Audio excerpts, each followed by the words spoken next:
A'udzubillahi minasyaitonirrajim. Bismillahirrahmanirrahim. Assalamualaikum warahmatullahi wabarakatuh. Alhamdulillah, alhamdulillah. Mari sama-sama kita mulakan sesi pada malam ini dengan bacaan umul kitab Al-Fatihah. Bismillahirrahmanirrahim. Alhamdulillahirabbil alamin. Arrahmanirrahim. Maliki yaumiddin. Iyyaka na'budu wa iyyaka nasta'in. Ihdinas siratal mustaqim. Siratal ladzina an'amta 'alaihim ghairil maghdubi 'alaihim waladdallin. Amin. Alhamdulillah, alhamdulillah, nahmaduhu wa nasta'inuhu wa nastahdi nastaghfiruh wa na'udzu billahi min syururi anfusina wa min sayyiati a'malina. May yahdihillahu fala mudilla lahu wa may yudlil fala hadiyalah. Asyhadu an la ilaha illallah wa asyhadu anna Muhammadan 'abduhu wa rasuluh. Allahumma rabbi shrah li sadri wa yassir li amri wahlul 'uqdatam min lisani yafqahu qawli, amma ba'd. Alhamdulillah, alhamdulillah, kita syukur pada Allah Subhanahu wa taala. Allah memberikan keizinan sekali lagi kita memulakan tahun 2022 kali ini untuk kita kembali bermotivasi setiap kali Jumaat, hari Jumaat malam ataupun Sabtu malam, kita sama-sama mendengar, berkongsi, dan insya-Allah mudah-mudahan satu dua perkara pada malam ini yang kita dapat dengar dijadikan kekuatan kepada kita untuk meneruskan kehidupan, menghabiskan sisa-sisa umur ini dalam keadaan bertenaga untuk melakukan ketaatan kepada Allah Subhanahu wa taala. Apa khabar tuan-tuan dan puan yang berada di rumah? Masih lagi pada kita katakan mood permulaan ataupun dah masuk gear yang kedua, sebab kita pun dah berada pada minggu-minggu kedua dalam tahun 2022 ni. Pejam celik, saya kira pantas sungguh masa berlalu meninggalkan kita. Yang lalu, sebagaimana yang kita baca dalam kitab Jadid Hayatak kita ni, Syekh Muhammad Ghazali pesan kepada kita, yang lalu jangan terlampau disedih-sedihkan, yang akan datang jangan terlampau digelisah-gelisahkan, sebab sekaranglah waktu milik kita. Maka manfaatkan sebaik mungkin untuk melakukan ketaatan kepada Allah Subhanahu wa taala, kerana yang pada waktu ini catatan pastinya tidak akan pernah terlepas daripada pena malaikat-malaikat yang melakukan catatan demi catatan, dan insya-Allah mudah-mudahan catatan-catatan kebaikan yang dilakukan ini menguntungkan kita di akhirat kelak. Tuan-tuan dan puan-puan yang dirahmati oleh Allah Subhanahu wa taala, bacaan perkongsian kitab kita ini dah menghampiri di hujung-hujungnya. Kita ada satu, dua ataupun dua, tiga tajuk besar lagi yang Syekh Muhammad Ghazali nukilkan kepada kita untuk sama-sama kita bermotivasi dalam kitab Perbaharuilah Hidup. Dan di hujung perbincangan kita pada tahun yang lalu, kita bincangkan tentang nilai kita sentiasa seiring dengan kritikan. Bila mana manusia melakukan kritikan demi kritikan, akhirnya kita bingkas untuk bangun melakukan penambahbaikan dalam hidup kita. Jadi pada kali ini, jadilah orang yang tahan dikritik Allah, tuan-tuan. Bukan mudah ni sebenarnya nak jadi manusia yang tahan dikritik ni. Manusia yang dipuji, alhamdulillah. Bila dipuji, gembira. Bila dipuji, ada manusia jangan mengharapkan dipuji, tuan-tuan. Ulama berpesan kepada kita, jangan banyakkan mengharapkan tapi banyakkanlah melakukan apa maksudnya? Banyakkan memberi, banyakkan menyampai, banyakkan melakukan, banyakkan jangan kita mengharapkan dibantu, mengharapkan dikasihi, mengharapkan dipuji, mengharapkan dihargai. Jangan terlampau mengharapkan sebegitu. Jadi malam ini perbincangan kita bagaimana nak jadilah orang yang tahan dikritik ni. Masya Allah. Satu perbincangan yang menarik untuk kita katakan bahawa kehidupan manusia ini akan diuji dengan pelbagai ujian. Dan salah satu ujian kehidupan ni adalah bila berhadapan dengan manusia lain, ada perbuatan-perbuatan, ada PL-PL yang menyebabkan kita rasa sakit hati. Dan akhirnya ada ketikanya manusia menghina kita, mengkritik kita. Jom kita lihat apa yang Syekh Muhammad Ghazali nak pesan kepada kita tentang jadilah orang yang tahan dikritik. Dalam buku Khuluqul Muslim, saya katakan, Syekh Muhammad Ghazali sebutkan bahawa keimanan yang sudah matang dan mantap akan tergambar pada perilaku pemiliknya. Tuan-tuan lihat, ini poin yang pertama yang saya nak petik pada tuan-tuan. Keimanan yang sudah matang dan mantap akan tergambar pada perilaku pemiliknya. Bila matang keimanan kita, bila mantap keimanan kita, hasilnya apa? akhlak seseorang manusia itu akan menjadi buah kepada kematangan imannya tadi ni. Dengan erti kata, bila imannya mantap, bila imannya sudah matang dalam dirinya, maka dia akan berperilaku dengan perilaku manusia yang beriman. Sepatutnya sebegitu. Keimanan yang mantap akhirnya menghasilkan perbuatan, tata cara, akhlaknya. Bagaimana dia berhadapan dengan manusia lain, bagaimana dia berhadapan dengan ibu ayah, bagaimana dia berhadapan dengan anak-anak, dengan pasangan, dengan kejiranan. Hasil daripada keimanan yang mantap. Bagaimana nak dapatkan keimanan yang mantap? Kita dah bahaskan dahulu. Dengan ilmunya, dengan akidahnya. Ini pemantapan iman. Hatta malam ini pun kita dengar ayat-ayat Quran, ada pengkongsian hadis-hadis Nabi SAW. Ini juga antara ejen memantapkan keimanan kita. Apabila berbicara, hasilnya bagi manusia yang imannya mantap tadi, apabila berbicara, perkataannya boleh dipercayai. Apabila bekerja, pekerjaannya dilakukan secara serius. Dan apabila berjalan, perjalanannya memiliki arah yang jelas. Ada 3 Syekh Muhammad Ghazali sebut bagi kita. Bagi orang yang imannya sudah matang, imannya sudah mantap, hasilnya akhlak yang mulia. Akhlak yang mulia apa? Syekh Muhammad Ghazali kata, bila berbicara, perkataannya boleh dipakai. Perkataannya boleh dipercayai. Tidak keluar perkataan bohong-bohong, tipu-tipu, janji-janji yang dikhianati. Tidak timbul perkataan-perkataan yang menyakiti hati manusia lain. Tidak timbul fitnah, dusta dan sebagainya yang menyebabkan manusia lain merasakan bahawa apa jua yang keluar daripada mulutnya. Tuan-tuan, jangan sampai bila kita dikenali dengan nama seolah-olah penipu. Man mana tu? Man penipu. Kan? Abu mana tu? Abu yang suka kelentong tu lah. Tuan-tuan, jangan begitu. Kalau nak bunyi Islamik sikit, Abu mana? Alah, Abu Al-Kazzab tu. Masya Allah, tuan-tuan. Jangan kita bila kadang-kadang kawan kita kata 10 dia cakap, 9 tak boleh pakai tu. Allahu Akbar, tuan-tuan. Itu kena perbaiki lagi. Kena mula usahakan untuk tinggalkan cakap-cakap yang membuatkan banyak penipuan, fitnah, mengadu domba dan sebagainya. Ini antara yang disebutkan oleh Syekh Muhammad Ghazali ataupun dalam kitab Penawar Hati, Syekh Abdul Qadir Mandili menukilkan tentang akhlak yang mulia itu adalah menjaga lidahnya. Tuan-tuan dan puan-puan yang dirahmati oleh Allah SWT. Perkataan yang dipercayai, bila bekerja, dia bekerja secara serius. Apa maksud serius? Bukannya tak boleh bergelak ketawa, bukannya tak boleh nak bergurau senda, bukan. Maksudnya bersungguh-sungguh. Bila dia jadi seorang pengawal, dia jaga betul-betul waktunya.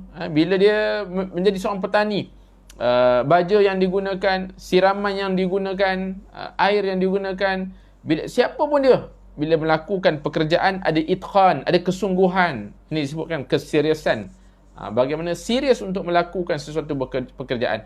Kalau kita seorang pelajar, bagaimana nak jadi pelajar yang serius, pelajar yang tahu adab-adab ilmunya. Kalau jadi seorang isteri yang memahami tugasan-tugasannya. Kalau seorang anak, anaknya. Suami, ada tugasan-tugasannya. Ambil serius. Sebab apa ambil serius? Sebab ini semua akan dipertanggungjawabkan di hadapan Qadi Rabbul Jalil suatu hari nanti. Amanah-amanah ini akan dipertanggungjawabkan di hadapan Allah Subhanahu Wa Taala. So, bila berbicara, bila dia bercakap, boleh dipercayai. Bila bekerja, dilakukan dengan perjalanan yang serius. Yang ketiga, bila berjalan, ada arah tujunya. Maksudnya apa? Manusia ini mempunyai tujuan kehidupannya. Manusia ini mempunyai matlamat kehidupannya. Sebab dia tahu. Saya pernah kongsikan dengan tuan-tuan dan puan dahulu.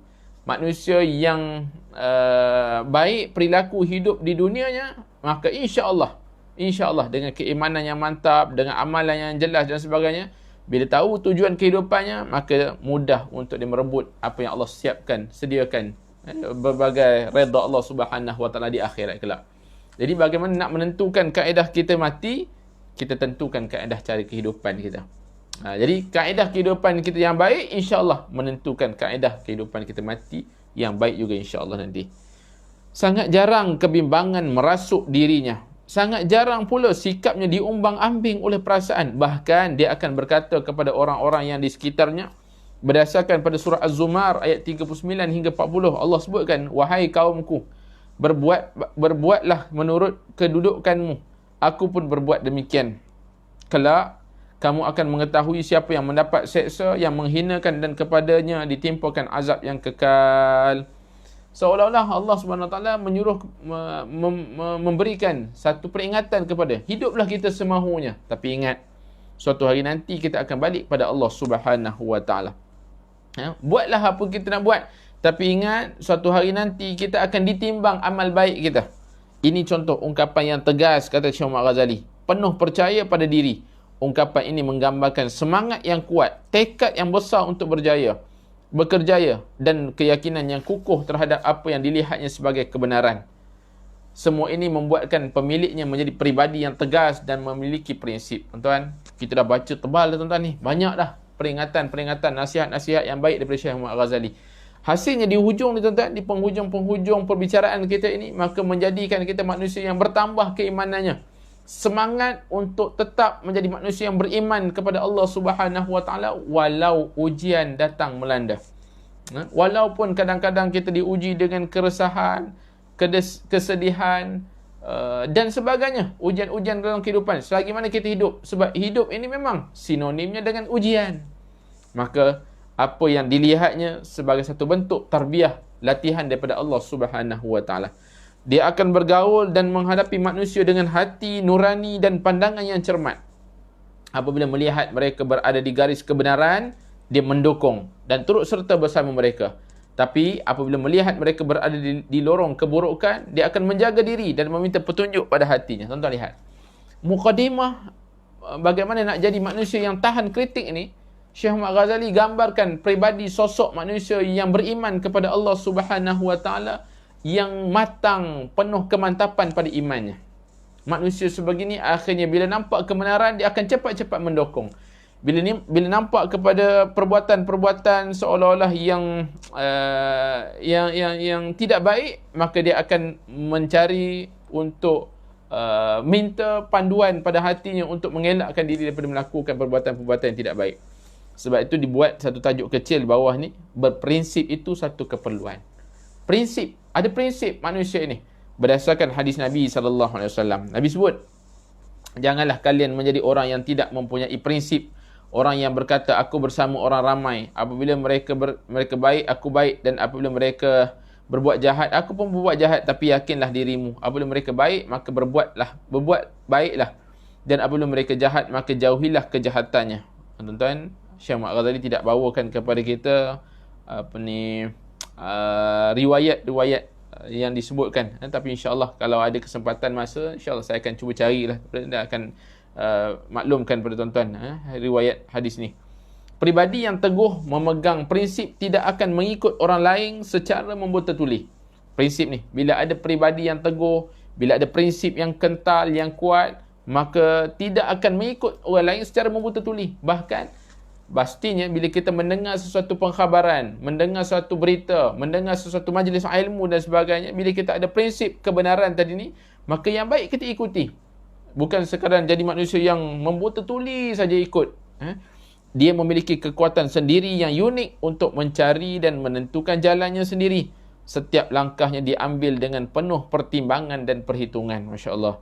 Dia akan menghindari dan menjauhi seseorang apabila orang itu diyakini akan membawanya menuju keburukan dan kebinasaannya. Baginya orang seperti itu adalah beban, bukan penolong. Tengok Syekh Muhammad Ghazali pesan kepada kita. Seandainya kita bertemu dengan manusia, dengan kawan-kawan, dengan masyarakat yang boleh membantu ke arah kebaikan, maka kita nakkan untuk terus follow rapat, ikut dekat-dekat. Tapi bagi ada manusia yang bawa kepada kebinasaan, yang bawa kepada perkara-perkara yang membinasakan, maka ini dia kata cepat-cepat menghindari, cepat-cepat menjauhi. Seandainya dikhawatiri diri kita terumbang-ambing, terikut-ikut dengan rentak mereka. Tapi seandainya kita rasa kita kuat untuk kita bimbing mereka, maka silakan, tak ada masalah. Tapi kalau khawatir bila kita bersama dengan mereka menyebabkan diri kita juga terumbang-ambing, kita ikut kawan-kawan yang tak solat, akhirnya kita pun tak solat, hati-hati. Ini manusia yang tidak ada prinsipnya. Kalau kita nak join konvoi, nak join persatuan, silakan, tak ada masalahnya. Pastikan prinsip kita jelas. Jangan tinggalkan kewajipan kita. Joinlah persatuan apa sekalipun yang ada. Joinlah kumpulan mana sekalipun yang ada untuk melakukan kebaikan, nak buat kebaikan. Nak tolong orang banjir, silakan tolong orang banjir. Tapi tepat masa bila azan berkumandang, bila tiba waktu solat, solat. Kadang-kadang semangat nak melakukan tolong, pergi tolong orang banjir, pergi tolong orang ini, tapi bila waktu solat, tak solat. Kan? Akhirnya di mana prinsip kita tadi ni?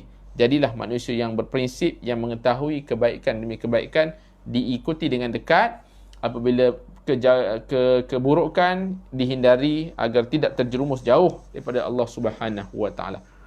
Apabila terluka ataupun dilanda kepenatan, dia akan menyembunyikan rasa lelahnya daripada orang-orang yang mengikutinya. Allahu akbar, tuan-tuan. Lihat. Dalam satu buku yang saya baca baru ni, bagaimana mengubah lelah menjadi lillah. Mengubah lelah menjadi lillah. Kepenatan, kelelahan kita, kelelahan menjadi lillahi ta'ala. Apabila terluka ataupun dilanda kepenatan, dia akan menyembunyikan rasa lelahnya daripada orang-orang yang mengikutinya. Dia selalu berusaha menunjukkan sikap optimis dan keberaniannya di hadapan mereka. Ini sikap manusia yang beriman pada Allah Subhanahu wa taala. Sebab apa? Merasakan diri kuat untuk dengan semangat tadi ni. Hasil keimanan tadi ni, bila Allah Subhanahu wa taala bersama dengan kita, maka tidak kisahlah ataupun tidak bila ada ujian-ujian yang kecil, maka disembunyikan sebab nak tunjukkan, nak naikkan semangat kawan-kawan yang lain. Ketika dihadang masalah dan kesulitan, dia akan berjuang sepenuh tenaga dan kemampuan untuk mengatasinya. Ini sebab apa tadi ni? Bila bekerja, dia bersungguh-sungguh. Masya Allah. Tak pernah diam menunggu belas kasihan dan bantuan orang lain. Jadi jangan mengeluh pada makhluk sebab keluhmu membuatnya gembira. Tuan-tuan lihat. Apa Syekh Muhammad Ghazali pesan kepada kita? Tuan-tuan boleh ambil kod kata-kata ni. Jangan mengeluh pada makhluk sebab keluhmu itu membuatnya gembira. Keluhmu bak panggilan orang yang terluka pada gagak dan burung helang. Allahu akbar, tuan-tuan. Bila kita mengeluh pada manusia, tambahan lagi pada manusia yang salah, ini satu kegembiraan buat mereka. Tapi kadang-kadang bila kita ada kawan yang baik, kawan yang mampu memberikan semangat, tak ada masalah kita berkongsi. Tapi jangan jadikan itu manusia yang pertama dan selama-lamanya. Mengeluh pada Allah Subhanahu wa taala, mengadu pada Allah Subhanahu wa taala. Tak salah kita nak mengadu pada manusia, tapi jangan lupakan Allah Subhanahu wa taala. Keluhan kita, aduan kita pada Allah Subhanahu wa taala. Tapi Syekh Muhammad Ghazali kata apa?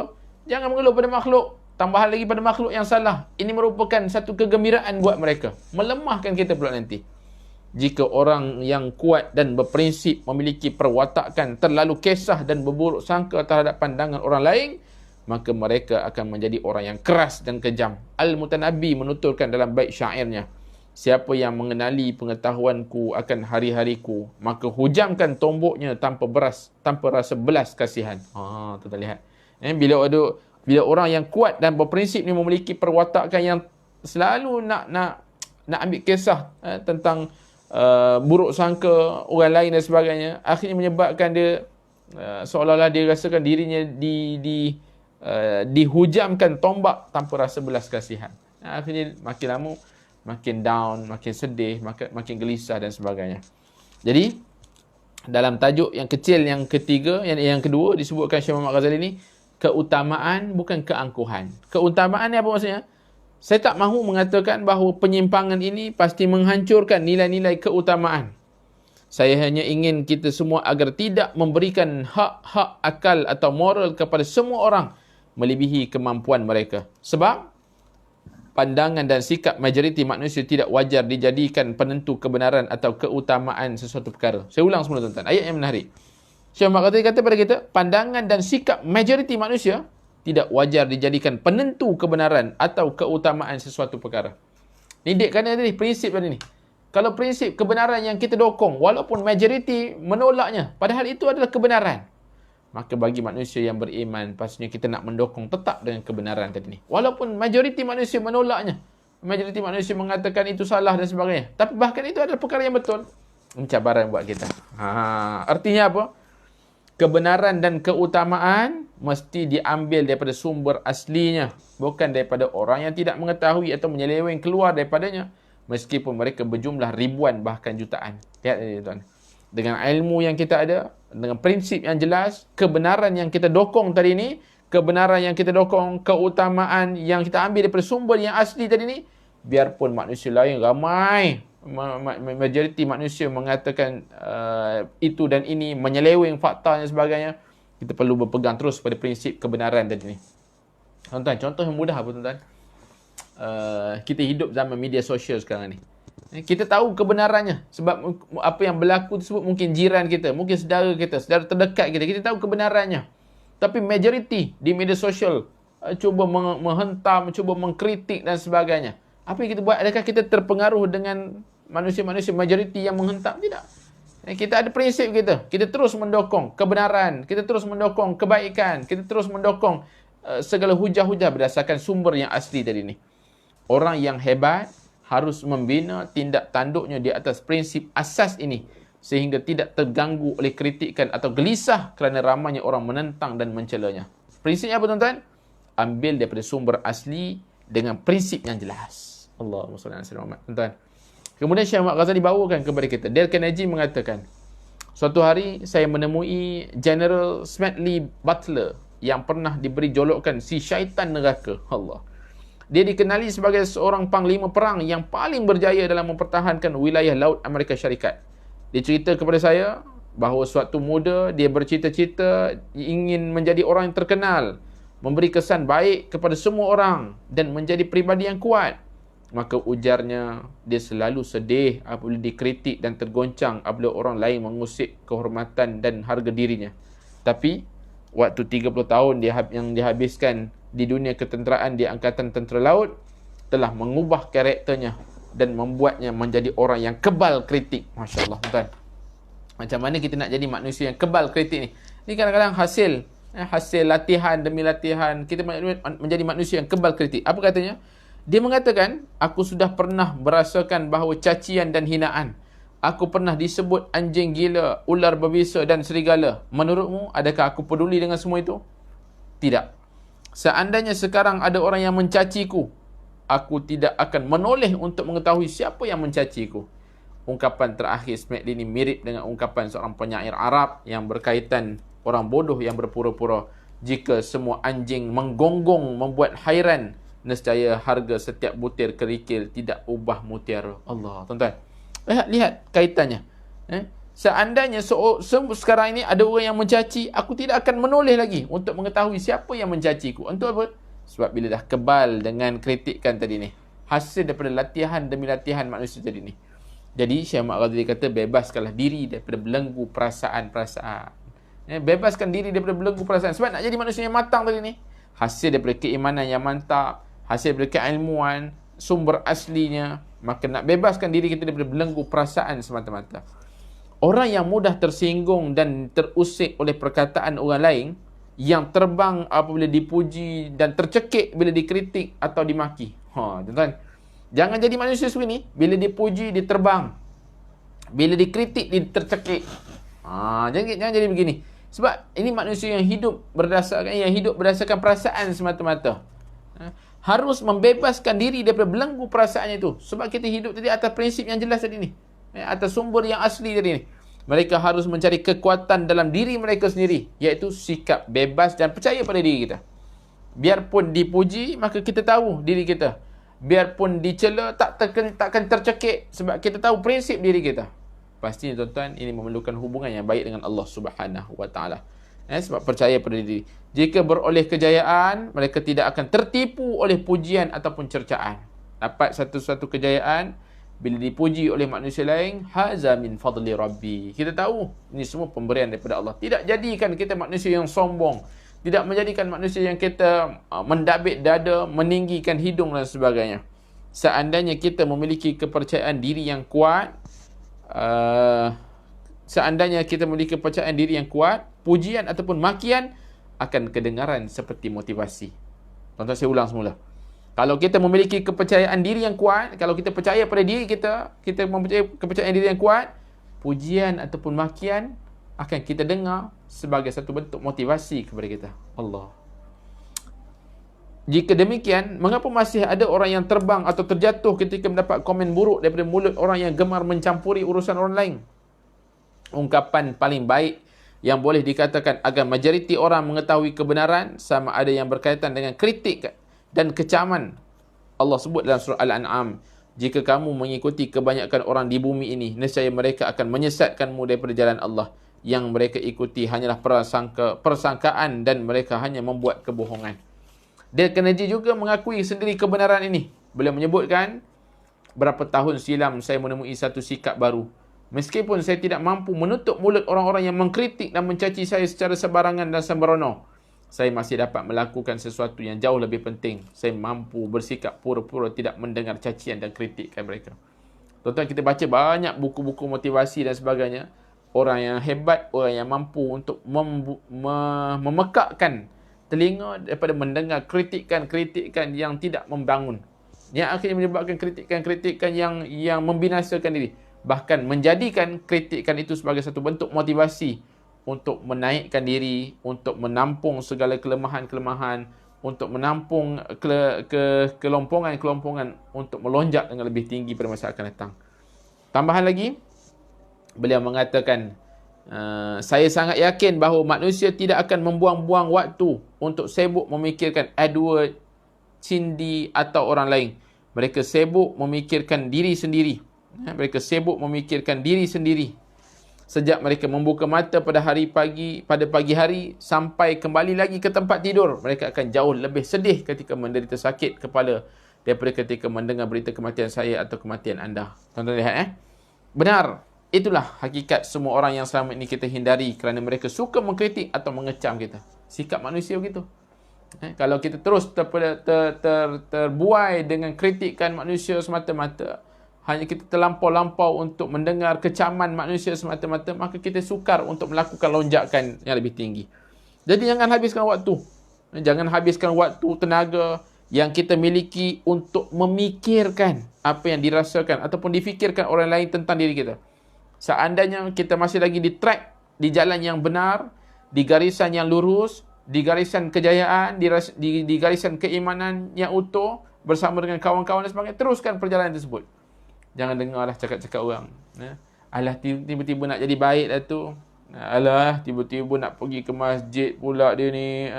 Nak jadi soleh sangat. Tuan-tuan, kritikan sebut, pekakkan telinga sebab kita berada di jalan yang benar. Maka teruskan berdasarkan sumber asli dan sebagainya. Walaupun begitu, kata Syekh Muhammad Ghazali, kita mesti dalam pada kita mempertimbangkan pendapat orang lain, berwaspada dan mengamati dorongan atau motif yang membuatkan banyak orang setuju, menolak, beriman atau engkar. Tuan lihat, kritikan-kritikan yang membina kita ambil sebagai satu bentuk untuk menutup ataupun melakukan lonjakan yang lebih tinggi dari ini dengan melihat kekurangan-kekurangan diri. Abdullah ibn Ubay ibn Salul, tokoh terkemuka kaum munafik di era pertama Islam misalnya, memandang Islam dan kaum muslimin dengan pandangan yang sinis. Jiwanya selalu diliputi rasa cemas, kekhawatiran. Ketika kaum muslimin berjaya meraih kemenangan dalam perang Badar, Ibn Salul dan para pengikutnya bersegera menyatakan keislaman mereka dengan alasan apa? Kemenangan kaum muslim merupakan sesuatu yang sudah ditetapkan.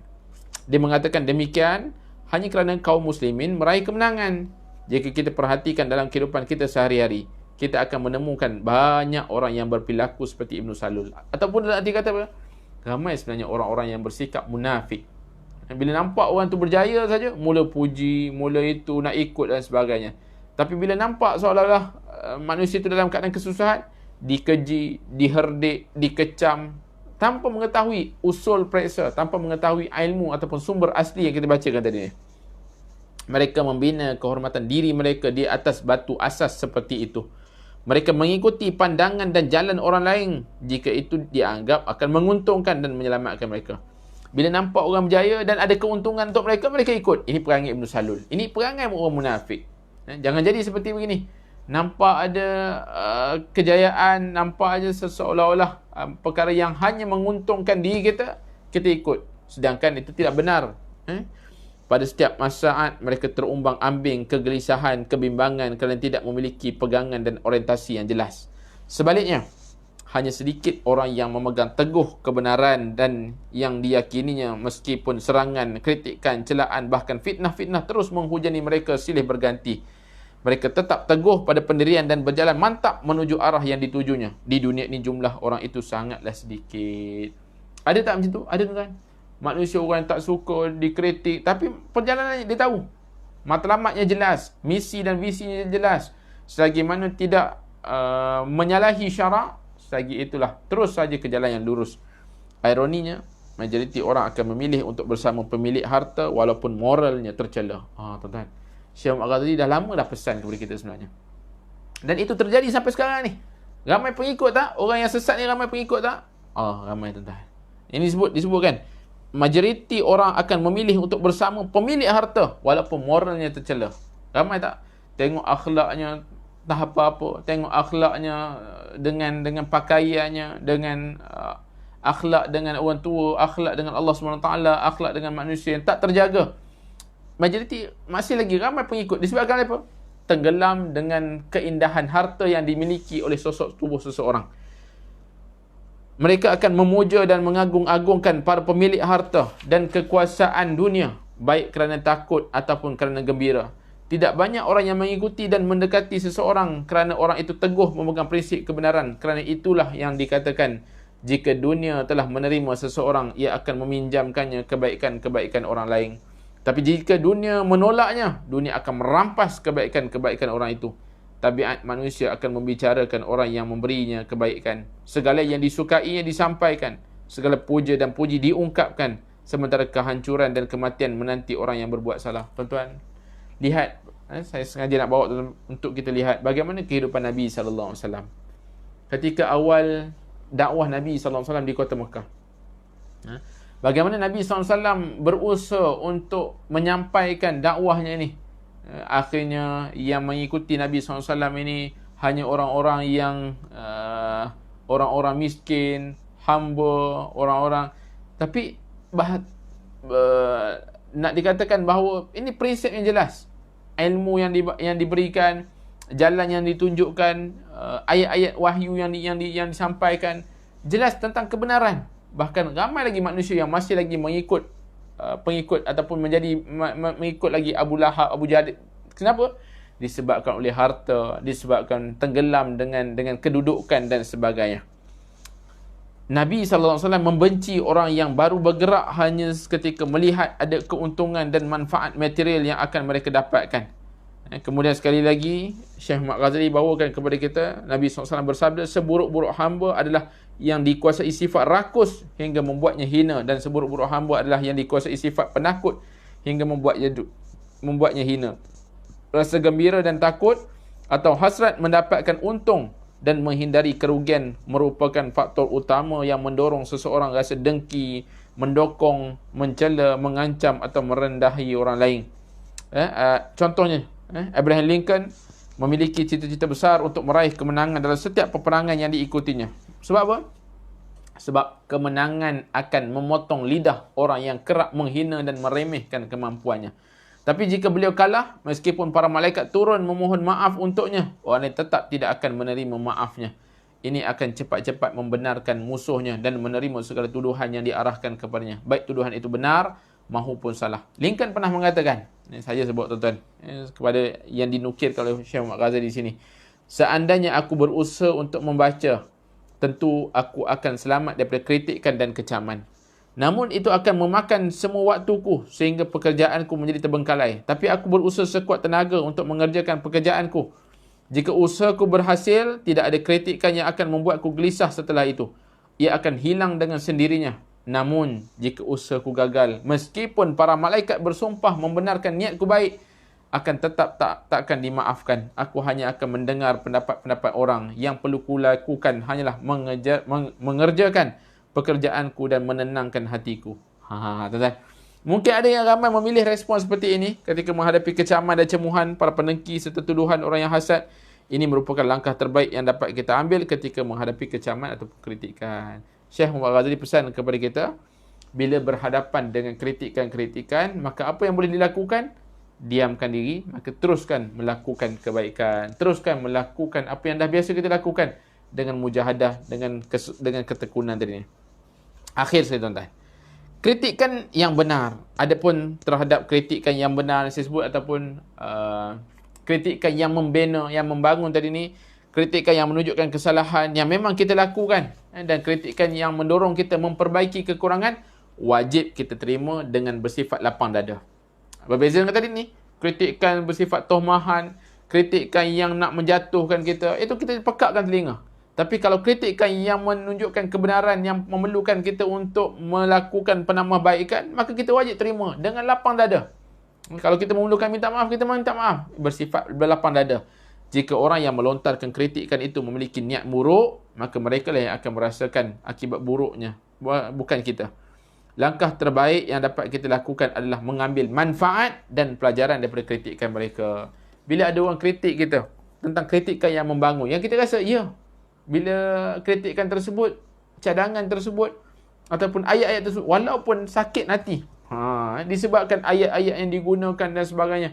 Sebab kadang-kadang kritikan ini bukan bersifat di mulut saja, bersifat tulisan. Kadang-kadang kita bila kita baca je, mungkin tak dapat mendengar intonasinya bagaimana. Jadi mungkin ayat tu pedih-pedih. Kritikan, tapi benar. Akhir terimalah dengan lapang dada. Seandainya ada orang niat buruk, maka mereka merasakan akibatnya tu. Bukan kita. Kita nak dapatkan kritikan tersebut, ambil manfaat. Siapa tahu, ketenangan dan keterbukaan kita menerima kritikan membuatkan orang yang mengkritik kita menyedari kesalahan mereka, kemudian berusaha memperbaikinya. Kalau kita ambil kritikan tersebut, kita lakukan perubahan dengan kebaikan, kita ucap terima kasih, mana tahu orang yang mengkritik kita pun akan mengubah corak kritikan, akan menjadi manusia yang sentiasa untuk memberi nasihat yang baik.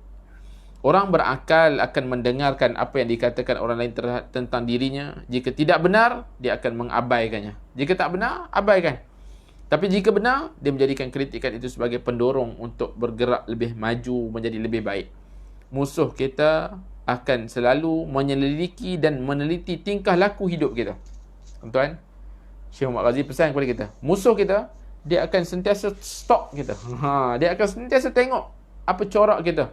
Bagaimana corak kita berjalan, bagaimana corak kita menyusun strategi kehidupan musuh kita ni. Sebab dia nak menjatuhkan kita. Mereka kadang-kadang akan mencari kekurangan dan bahagian yang sering kita abaikan pada diri kita. Daripada kita bingung memikirkan apa yang mereka lakukan, lebih baiklah kita berdoa pada Allah Subhanahu Wa Taala. Semoga Allah merahmati orang yang menunjukkan kekuranganku. Doa yang baik kepada musuh-musuh kita. Syekh Muhammad Ghazi ajar kepada kita, ya Allah, rahmatilah orang yang sentiasa menunjukkan kekuranganku, ya Allah.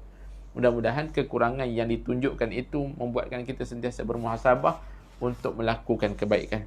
Jadi, ketika seseorang menunjukkan aib kita, terimalah dengan lapang dada, kemudian secepat mungkin perbaiki apa yang tampak dan tidak nampak pada diri kita, sehingga para pencaci tidak lagi mempunyai ruang untuk menyerang kita. Berusahalah sedaya mungkin, tuan-tuan.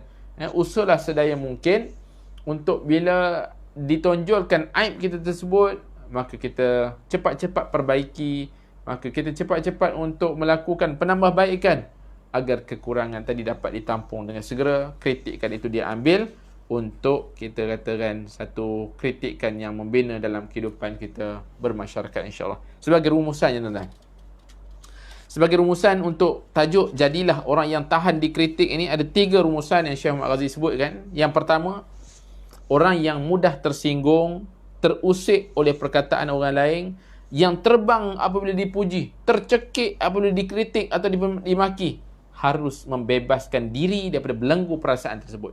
Jangan hidup berdasarkan perasaan-perasaan diri sendiri ni, seolah-olah tak ada satu sikap untuk percaya kepada diri. Hidup berdasarkan pada kritikan orang semata-mata. Hidup dengan nakkan pujian semata-mata. Hidup hanya berdasarkan nak like semata-mata saja. Jangan seperti itu. Mereka harus mencari kekuatan yang ada dalam diri mereka sendiri, iaitu sikap bebas dan percaya pada diri. Percaya pada diri kita. Kita mampu melakukan sesuatu, maka buat yang terbaik dalam diri kita. Jika beroleh kejayaan, mereka tidak akan tertipu dan puji oleh cercaan. Kalau kita berjaya dalam kehidupan kita yang kita susun ni, jangan tertipu dengan pujian-pujian. Kalau seandainya kita terjatuh, tersalah langkah pun, jangan kita terlampau-lampau mengambil cercaan-cercaan manusia itu, akhirnya menyebabkan kita makin down, makin lemah. Seandainya kita memiliki kepercayaan diri yang kuat, pujian ataupun makian akan kedengaran seperti motivasi. Hasilnya apa, tuan-tuan?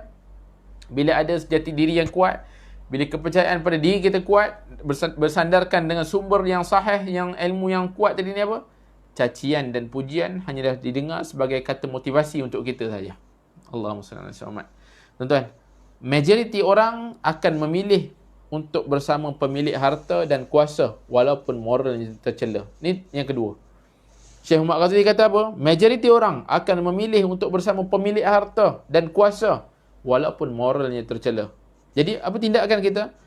Jangan jadi seolah-olah seperti mereka ini. Mereka akan memuja dan mengagung-agungkan para pemilik harta dan kekuasaan dunia, baik kerana takut ataupun kerana gembira. Dan tak banyak orang yang mengikuti dan mendekati seseorang kerana orang itu teguh memegang prinsip kebenaran.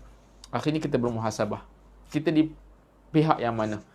Kalau kita di pihak manusia yang terlampau mengagungkan upline kita, minta maaf lah sebut tuan-tuan, kita punya ketua, yang ketua kita itu banyak lara, banyak menidakkan, banyak melakukan perbuatan-perbuatan yang salah, maka cepat-cepat kita hindari. Cepat-cepat kita hindari. Sebab dikatakan ramai orang yang memuja dan mengagung-agungkan pemilik harta disebabkan walaupun kebenarannya salah. Tapi hati-hati, jangan jadi seorang seperti manusia sebegitu. Dan yang ketiga, yang terakhir, jika kritikan tersebut menunjukkan kesalahan yang memang kita lakukan dan kritikan yang mendorong kita memperbaiki kekurangan, maka kita wajib terima dengan lapang dada. Jika orang lontarkan kritikan itu memiliki niat buruk, mereka lah yang merasakan niat buruknya, bukan kita. Dan yang kedua, langkah terbaik yang dapat kita lakukan adalah mengambil manfaat dan pelajaran daripada kritikan mereka tersebut. Seandainya kritikan-kritikan bersifat kritikan-kritikan yang menghina, mencela dan tidak ada asasnya, maka kita abaikan. Tetapi seandainya kritikan-kritikan yang mempunyai satu celaan ataupun yang memang atas dasar kekurangan diri kita, maka kita terimalah dengan lapang dada dan berusahalah untuk menutup ataupun berusahalah untuk memperbaikinya secepat mungkin. Dan insyaAllah dengan kita menerima kritikan tersebut dengan baik, akan mendatangkan kebaikan juga kepada orang yang mengkritik kepada kita. Wallahu alam. Saya kira kita berhenti dekat situ dahulu pada malam ini. InsyaAllah. Kalau ikut perhitungan tajuk dalam buku ini, minggu hadapan, seandainya panjang umur ada kesempatan, kita masuk tajuk yang terakhir sebelum penutup. Maksudnya ada satu tajuk lagi, ataupun kalau boleh kita habiskan minggu depan, perhitungkan diri kita. Bagaimana nak bermuhasabah. Setelah kita melihat banyak Syekh Muhammad Ghazali pesan kepada kita, maka insyaAllah mudah-mudahan Allah beri kekuatan kepada kita untuk kita sentiasa bermuhasabah.